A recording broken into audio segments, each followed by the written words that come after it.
जय हिंद। चोर को इज्जत और कुत्ते को शुद्धगी हजम नहीं होता है। 1993 7 सितंबर के दिन जब हमारा पीस और ट्रिंक्वलिटी का एक अग्रीमेंट साइन हुआ था, जो कि यूनाइटेड नेशन वाला होता है भारत और चाइना के बीच में, तो उसके बाद 22 बार इन लोग एस्केलेट कर चुके हैं अपनी फोर्सेस। और बात यह है कि 2 सिपाही और एक सीओ साहब, 3 लोगों की हत्या हुई है।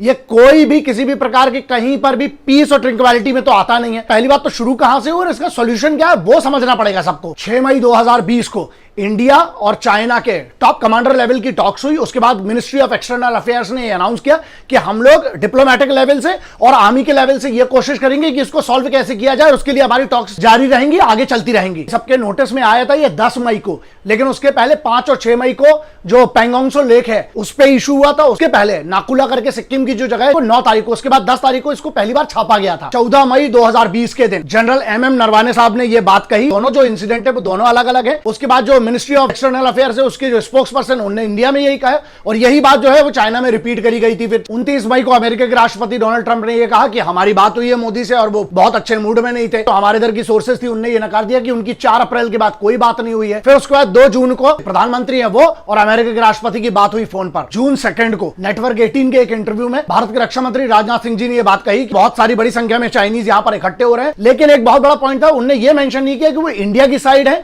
कि चाइना की तरफ है। तो यह कंफ्यूजन वहां पर था। पेंगोंग त्सो लेक है जो, वहां पेंगोंग त्सो लेक के जो नदन साइड है वहां पर इन लोगों ने कंस्ट्रक्शन शुरू कर दिया। इनके ट्रूप्स अंदर आ गए। जो हमारी जगह है उस पे इन लोग हैवी इक्विपमेंट्स लेके वहां से आ गए। इसके बाद इन्होंने कंस्ट्रक्शन शुरू कर दिया। वो वाली बात है जो सैटेलाइट की बाद में इमेजेस वायरल हुई होंगी, आप लोगों को अगर याद होगा, बिगिनिंग में इस महीने के जून के महीने में जो एरियाज हैं वो है PP14, PP15 और गोगरा, जो मेन एरिया जहां पर एक बहुत बड़ा मैटर ऑफ कंसर्न आ गया, क्योंकि इनकी बैकिंग कहां से, बहुत बड़े बड़े इक्विपमेंट्स और ट्रूप्स के साथ इनकी बैकिंग मिलने लगी। जनरली अगर आप समझते हो तो 23 ऐसे एरिया है कि जहां पर डिस्प्यूट चलता रहता था, ठीक है। लेकिन पहली बार ये हुआ है कि पेंगोंग त्सो लेक एरिया पे इन लोगों को इतना डिस्प्यूट बना दिया। बात यह है कि यहां पर सिर्फ ये वीडियो कर रहे हैं कि आपको ये बात समझ में आए कि एक्चुअल मैटर क्या है। अब बात आती है गलवान और हॉट स्प्रिंग की, जिसपे कभी पहले इन लोगों को कोई इशू नहीं हो। LAC जो है ना, लाइन ऑफ एक्चुअल कंट्रोल के, दोनों की परसेप्शन अलग है। लेकिन मान के चलो 23 में से 20-21 जगह पर तो बिल्कुल अग्री करते थे, कोई इशू नहीं हुआ। ये पिछले 3 महीने में, स्पेशली जब से कोरोना बढ़ा था उसके बाद से इन लोगों के लिए ये पूरा का पूरा टेंशन अभी जो है कोरोना से हटके इस पे ले आया गया है। एक रीजन इसके पीछे ये भी हो सकता है कि जो एनुअल ट्रेनिंग वाला एक जो शेड्यूल होता था, लेकिन पेंडेमिक के कारण जो है वो जो लद्दाख वाले एरिया में हो सकता है अपनी तरफ से कैंसिल हुआ हो, या फिर उसी का उन्होंने फायदा उठाया हो, क्योंकि उन लोगों का जो ट्रूप वो भी उस एरिया के ऊपर की तरफ जो ट्रेनिंग करता था, लेकिन उन्होंने ट्रेनिंग नहीं की, उसने उसी ट्रूप्स को यहां पर डिप्लॉय कर दिया। ये एक बहुत बड़ा इशू है। लेकिन अभी की बात यह है कि इंडिया ने जितने की जरूरत है उससे बहुत ज्यादा ट्रूप्स पहुंच गए हैं, उसमें कोई इशू नहीं है। बहुत सारी टॉक्स जो है वो लोकल मिलिट्री कमांडर्स लेवल पे हुई, जो कि मतलब कर्नल और ब्रिगेडियर। उसके बाद डिविजनल कमांडर्स लेवल जो होता है, मेजर जनरल लेवल का होता है, उस लेवल पे 3 बड़ी टॉक्स हुई हैं। जो पीस एंड ट्रिंक्वलिटी हमारी तरफ से तो बिल्कुल उसको फॉलो करा जा रहा है, लेकिन इनको कौन समझाएगा। जब यह देखा गया तो मेजर जनरल लेवल के जो हमारे अधिकारियों की जो दोनों तरफ से टॉक्स हुई, जब उसका कोई कंक्लूजन नहीं हुआ, उसके बाद कॉर्प्स कमांडर लेवल पे यह बात करी गई है, पिछले शनिवार को हुई थी। उसके बाद यह हुआ है कि दिल्ली और बीजिंग दोनों तरफ से उस लेवल पे भी बात करी गई। 1967 के बाद एक भी मतलब गोली नहीं चली थी। चाइना ने इतना बड़ा प्रोपेगेंडा, बिकॉज वो जाने जाते हैं साइबर प्रोपेगेंडा के लिए, उन लोगों ने वो वीडियो क्लिप्स बना के कि इंडिया हमारी तरफ से, मतलब उनके हिसाब से इंडिया उन पे चढ़ रहा है। बहुत सारे वायलेशन जो है, जो SOPs के वायलेशन इनने किए, लेकिन उस पर कोई बात ही नहीं करता है। देप्सांग 2013, चुमार 2014, डोकलाम 2017, ये इनने उस समय भी सर्कस हुआ था। इन लोगों का ये चीनियों का ही नौटंकी रहा है। मिलिट्री लेवल पर, डिप्लोमेटिक लेवल पे बातें हुई और वो नॉर्मल हो जाता था। लेकिन यहां जो हुआ है ना, कल प्रेजेंट में आते हैं, आपको बैकग्राउंड समझाना बहुत जरूरी था। अब मैटर आता है कि एक कर्नल साहब और 2 सिपाहियों की हत्या। यहां पर भी एक इंसिडेंट है जो समझ में नहीं आ रहा है। हैंड टू हैंड कॉम्बैट में एक खबर यह है कि उनके तरफ के 4 या 5 लोग मरे हैं चीनी आर्मी की तरफ के, लेकिन हैंड टू हैंड कॉम्बैट में कैसे अगर गोलियां चली हैं, तो यह बात समझ में नहीं आई कि यह तो फिर बहुत बड़ा वायलेशन हो गया। ऐसा नहीं है, यह 1962 की हिंदुस्तानी फौज नहीं है, यह फौज अभी की है 2020 की। और यहां एक और मुद्दा आता है, जो इतनी बड़ी बातें कही थी, मैं प्रेजेंट सरकार से बोल रहा हूं, यह बहुत बड़ा मौका है आपके लिए। इससे बेहतर आपको अंतरराष्ट्रीय स्तर पर मौका नहीं मिल सकता है। आज उनके मिनिस्टर बैठा हुआ एक्सटर्नल अफेयर्स का, उसने क्या कहा, इंडियंस ने हमारे लोगों को उकसाया और इंडियंस ने हमारे घुसपैठ की, हमारे एरिया में आने की। यार ये बहुत बड़ा मुद्दा है। अब इनको बहुत क्लियर है, डिप्लोमेटिक लेवल एक सुझाव है भारत सरकार को, वही है, जब तक आप मिलिट्री एक्शन से इनकी गर्दन नहीं दबाएंगे ना, जब तक इनकी छाती पे पैर नहीं रखेंगे, ये दब के बात नहीं करेंगे, क्योंकि इनका बहुत क्लियर हो गया है कि अभी यहां पर वैली में घुसो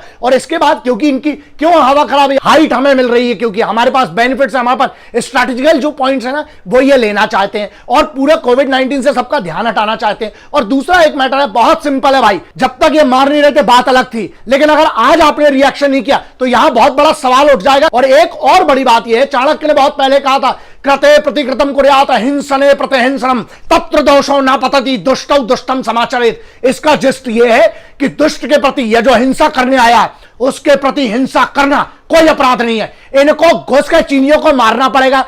पाकिस्तान जैसे चिंदी चोर को हम जवाब देते आए हैं, बात अलग है, लेकिन अब बात है चाइना को जवाब उनकी भाषा में देना पड़ेगा। आप मोराइल डाउन हो जाएगा वरना फौज का। मुझे यह भी पता है, अभी आधे घंटे पहले राजनाथ सिंह जी की, सीडीएस साहब की, उसके बाद ऑल आर्म्ड फोर्सेज के तीनों चीफ की, एक्सटर्नल अफेयर्स के जो मिनिस्टर है उनकी, सभी की बैठक हुई है। देखिए, आप डिप्लोमेटिक लेवल समझाइए, लेकिन आर्मी को अब आपको छूट देना पड़ेगी, because the army is suppose to retaliate right now. आप एक सीओ लेवल के आदमी के मरने के बाद आप चुप नहीं रह सकते हैं, ठीक है। और दूसरा एक और बहुत बड़ा यहां पर कंसर्न है, अब तुम लोग जो व्यूअर्स है, जो इस देश के नागरिक, वो एक बात ध्यान रखना, हमें एक माहौल बनाना पड़ेगा। अगर दबाव की जरूरत है तो दबाव बनाना चाहिए सोशल मीडिया पर आपको, लेकिन ये शहादतों को आप बर्बाद मत होने दीजिएगा, क्योंकि वो मरे हैं हम जैसे सब लोगों के लिए, कि यहां पर इतने पैंडेमिक के माहौल में हम सब सुरक्षित रह सके और हमारी जमीन का 1 इंच भी वो चीनी ना ले सके। इसलिए कर्नल साहब और ऐसे उतने पूरे ट्रूप्स जो है ना वहां पर, वो आपके लिए, हमारे लिए जान देने खड़ा है। हमारी कम से कम इतनी जिम्मेदारी तो है कि हम सरकार से कम मांग करें इस बात की। और दूसरा, मेरा एक बहुत बड़ा स्पेशल मैसेज उन लोगों के लिए है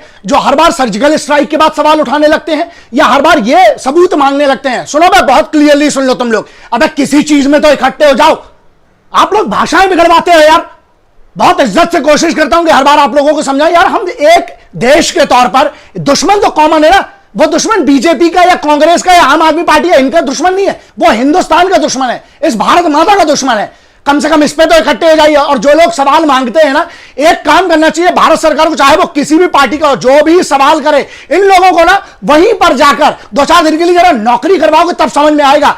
रहोगे उधर पे तब तुम्हें अंदर से ना हवा निकलेगी तुम लोगों की, तब समझ में आएगा। तो इसलिए अभी से सुन लो ये बात, और सुनो, जिनको लग रहा है सोशल मीडिया की ताकत समझ में आ जाएगा, तो इसलिए जो सिपाहियों की शहादत है उस पर सवाल, भारत की एकता अखंडता पर सवाल और भारत की राष्ट्रीय सुरक्षा, इन तीनों चीजों को छोड़ दो।